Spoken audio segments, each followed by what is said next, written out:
네, 여기 묵상 간증 두려움 가운데 최고의 선물입니다. 혈기 왕성하던 젊은 시절 저는 아프리카 선교를 가겠다고 기도하기도 했습니다. 그러다 도박과 술주정하는 남편과 이혼하고 지금의 남편을 만나 재혼하며 그 기도를 잊고 지냈습니다. 이혼 남편과 함께 사업을 시작해 불철주야로 일하고 성공을 향해 달려가면서 아들을 낳아 행복한 가정을 이루었다고 생각했습니다. 그런데 아들이 돌 무렵 피가 멈추지 않는 희귀 난치병이라는 의사의 진단을 듣고 저는 하늘이 무너졌습니다.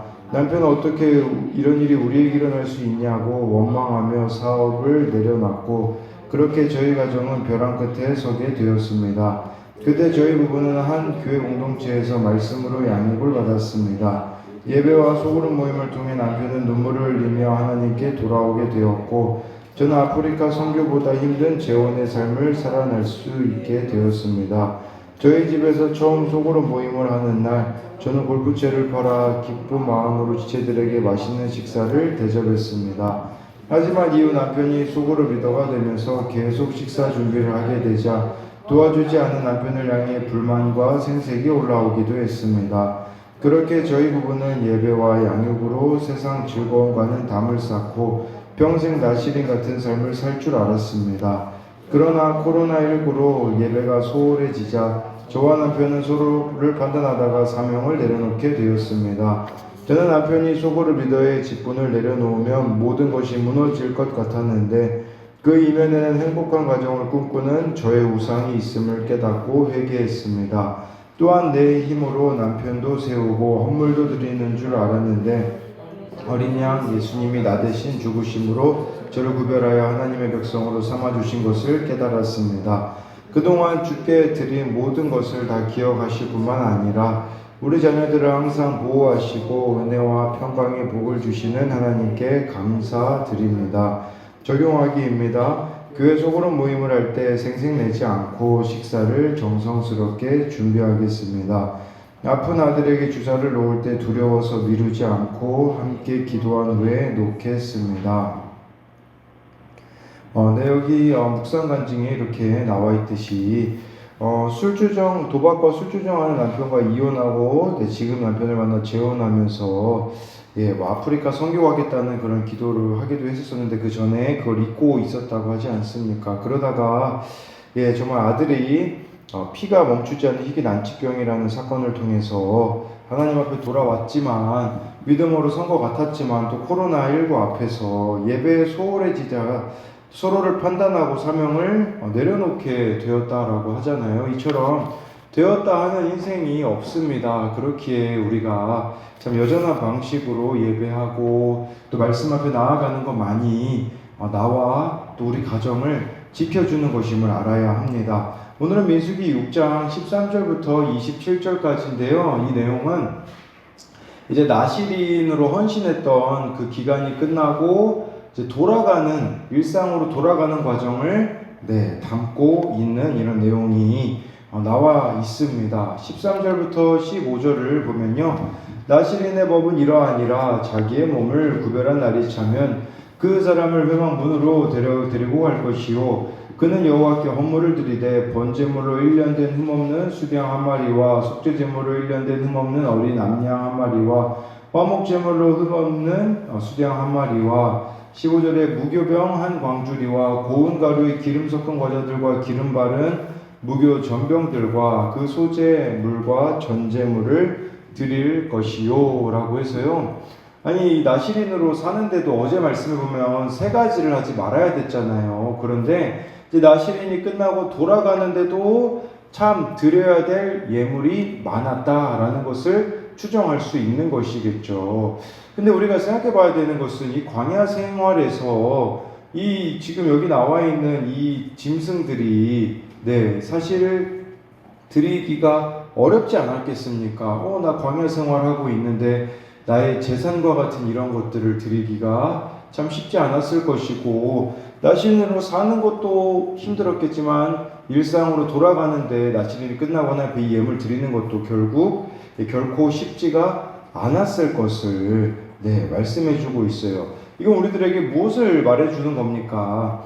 하나님을 섬기는 즐거움이 우리들 가운데 있느냐라는 것이에요. 이 즐거움이 있으면요, 무엇을 드려도 아깝지 않습니다.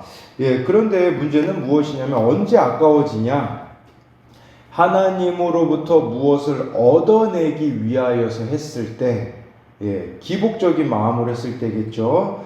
또는 다른 사람의 시선을 의식하여서 했을 때는 아까워질 수밖에 없다라는 것이에요. 그렇기에 저와 여러분들이 정말 하나님을 사랑함으로 봉사나 섬김을 하고 있는가, 이것을 봐야 한다라는 것이에요.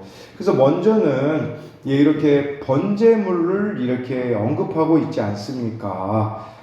번제를 이렇게 언급하고 있다라는 것은 우리의 전 생애를 이제는 이후에도 계속해서 전 삶을 드려야 한다라는 것이고요. 또 여기 속죄제물을 드리라고 하는데, 속죄제물 같은 경우는 이렇게 내가 부지 중에 모르고 죄를 지었을 때 이제 그걸 깨달았을 때 드리는 거거든요. 여기서는 왜 속죄제물을 드리라고 했을까요? 두 가지를 생각해 볼 수가 있습니다. 하나는 우리 스스로는 완전한 거룩함, 완전한 깨끗함을 얻을 수 없다라는 것이에요. 나 신으로 드려졌어도요, 나에게는 거룩함이 나올 수 없다라는 걸 알라는 거겠죠. 그러면 그 거룩함은 누구로부터 나옵니까?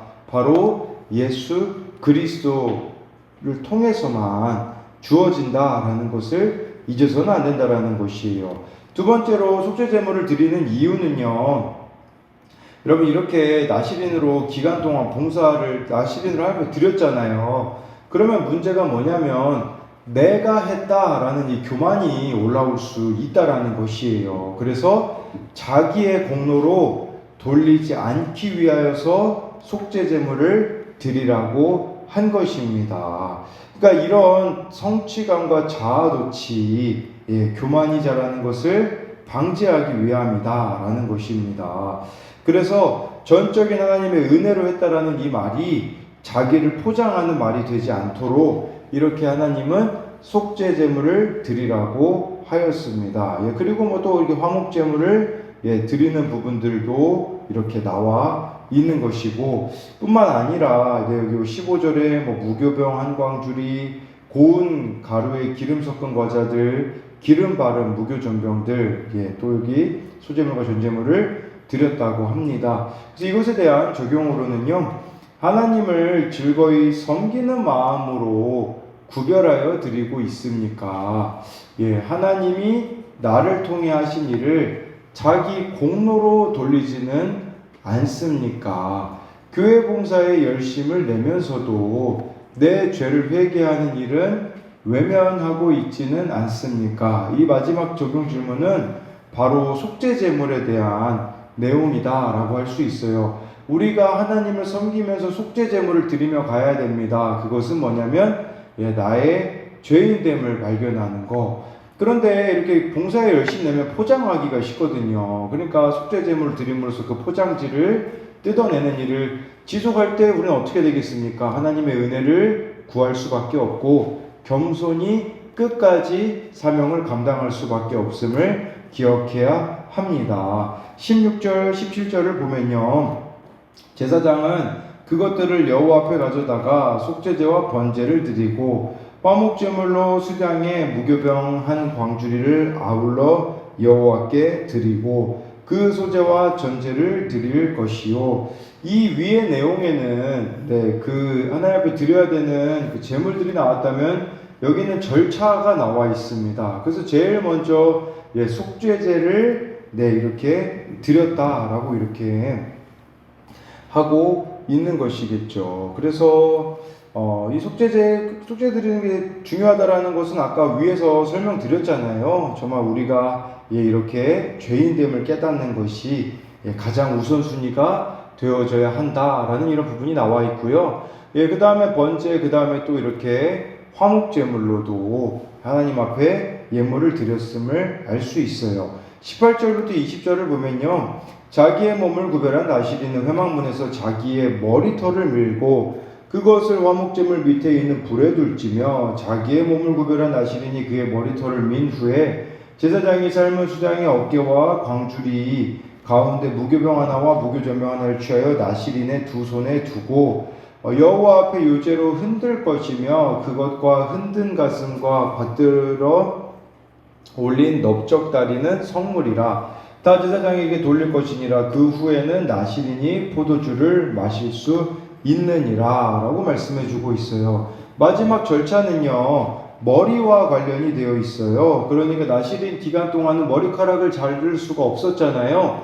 그것을 밀고 나서 화목제물 밑에 있는 불에 두라고 이렇게 말씀해 주고 있다는 것은 태워서 없애야 했다라고 이렇게 말씀해 주고 있어요. 그러니까 이렇게 기른 머리털을 일상으로 돌아가기 전에 모두 깎아 불태워야 되는데, 이것은 몸을 거룩히 드린 후에 이제는 새로운 삶을 살겠다라는 표시라고 할 수가 있습니다. 그리고 여기 보니까 여기 그 수량의 어깨를 요제로 드리거든요. 수량의 어깨. 여기 19절에 수량의 어깨인데 이 어깨는 아마도 화목제물로 드린 그것이라고 볼 수 있어요. 근데 이것을 요제라는 것을 흔들어서 드리는 거거든요. 다시 하나 이렇게 흔들어 드린다라는 것은 세상 짐을 내려놓고 거룩한 사명을 감당하며 살겠다는 결단을 나타내는 것이다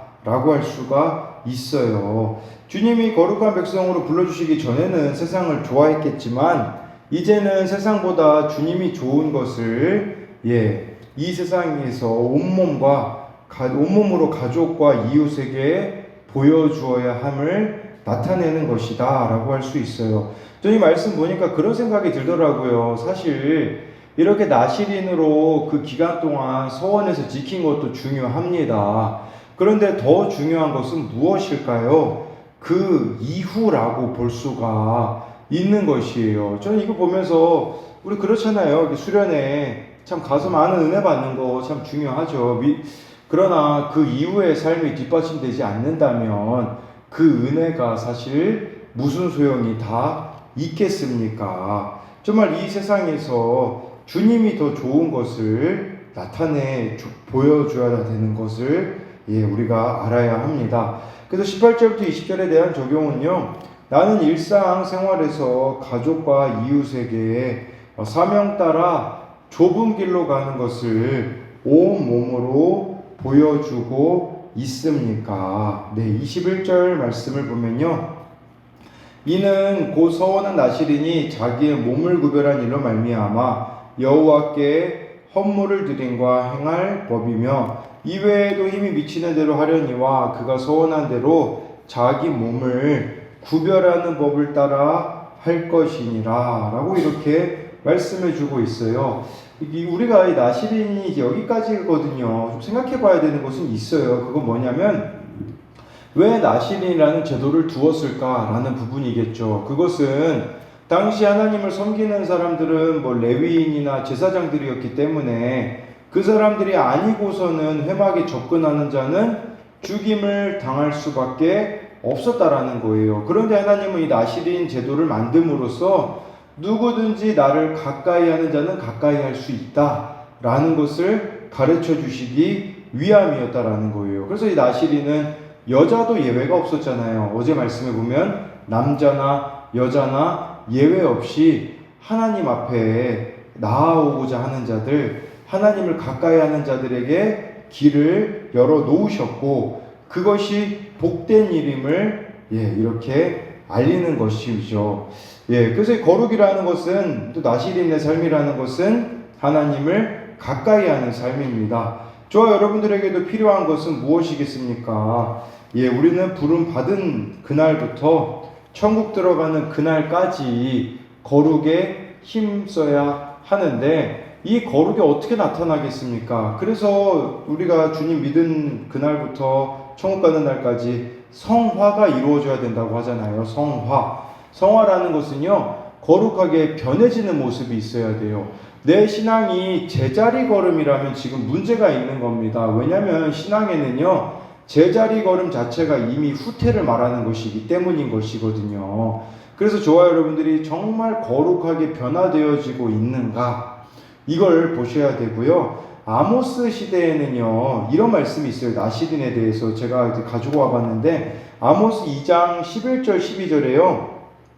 또 너희 아들 중에서 선지자를 너희 청년 중에서 나시린을 일으켰나니 이스라엘 자손들아 과연 그렇지 아니하냐 이는 여호와의 말씀이니라. 그러나 너희가 나실 사람으로 포도주를 마시게 하며 또 선지자에게 명령하여 예언하지 말라 하였느니라. 이스라엘 시대에 얼마나 사람들이 타락을 했냐면요, 선지자와 나시린이 하나님이 일으켰거든요. 근데 저 여기서 좀 주목해야 되는 단어가 너희 청년 중에 나시린을 일으켰다.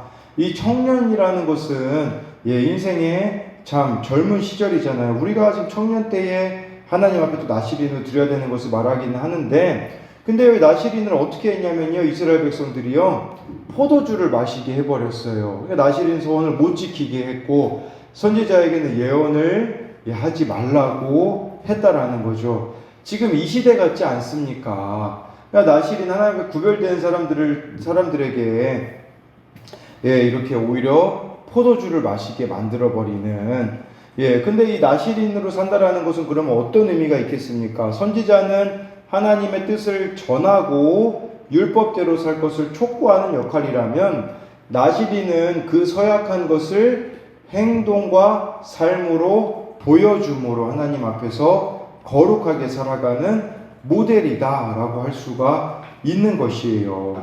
그런 나시린을 포도주 마시게 하고 선지자에게 명령하여 예언하지 말라고 한 것은 하나님의 뜻을 저버리고 거룩을 내팽개치고 있는 지금 이 시대의 모습이다 라고 할 수도 있는 것이에요. 그래서 이것에 대한 적용으로는요, 행동과 삶으로 어떻게 하나님의 살아계심을 보여주고 있습니까? 이 나시린의 역할이 행동과 삶으로 거룩함을 나타내는 것이기 때문에 이런 질문을 만들어 봤습니다. 22절부터 27절까지는요, 여호와께서 모세에게 말씀하여 이르시되 아론과 그의 아들들에게 말하여 이르기를 너희는 이스라엘 자손을 위하여 이렇게 축복하여 이르되 여호와는 내게 복을 주시고 너를 지키시기를 원하며 여호와는 그의 얼굴을 내게 비추사 은혜 베푸시기를 원하며 여호와는 그 얼굴을 내게로 향하여 드사 평강 주시기를 원하노라 할지니라 하라.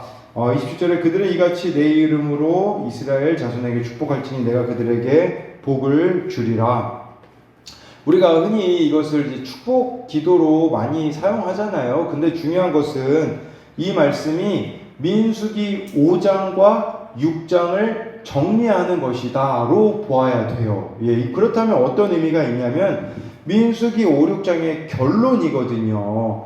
이 결론은 바로 이스라엘 백성들이요 정결을 지키기 위하여서 부정한 것들을 몰아내었을 때, 그러니까 우리가 거룩할 때 하나님이 그 공동체에 복을 내리시겠다라는 것을 말씀해 주고 있는 것이에요. 하나님으로부터 오는 이 은혜와 평강은요 무조건적으로 주어지는 것이 아니라 언약 백성 공동체로 정결한 삶을 추구할 때 주어진다라는 것입니다. 그러니까요, 이것은 우리가 외적으로 안전하고 내적으로 또 이렇게 평안하기 위하여서는 그 길은 막강한 군사력도 아니고 비옥한 땅도 아닙니다. 하나님의 함께 하심이라는 거예요. 하나님이 함께 하시면 죽음의 땅 같은 광야에서도 평안을 누릴 수 있다라는 사실이에요. 우리에게는 하나님과의 관계에 이 문제가 있다라는 거겠죠. 그렇기에 광야 같은 이 세상을 저와 여러분들이 거룩한 자로 살아간다면 하나님이 함께하여 주셔서 책임져 주시겠다라는 것이겠죠. 그러기 위하여서 우리들에게 필요한 것은 무엇이냐면 하나님의 얼굴을 끊임없이 봐야 한다라는 것이에요. 25절에 그의 얼굴을 내게 비추사 여호와는 그 얼굴을 내게로 향하여 드사라고 하고 있지 않습니까? 하나님의 얼굴을 본다는 게 무슨 말일까요? 하나님 보시기에 정직히 행하는 것이고 하나님 얼굴 보기에 부끄럽지 않은 순종의 삶을 살아가야 한다라는 것이에요. 또 하나님이 우리에게 얼굴빛을 비춰주신다라는 것은 무슨 말이겠습니까?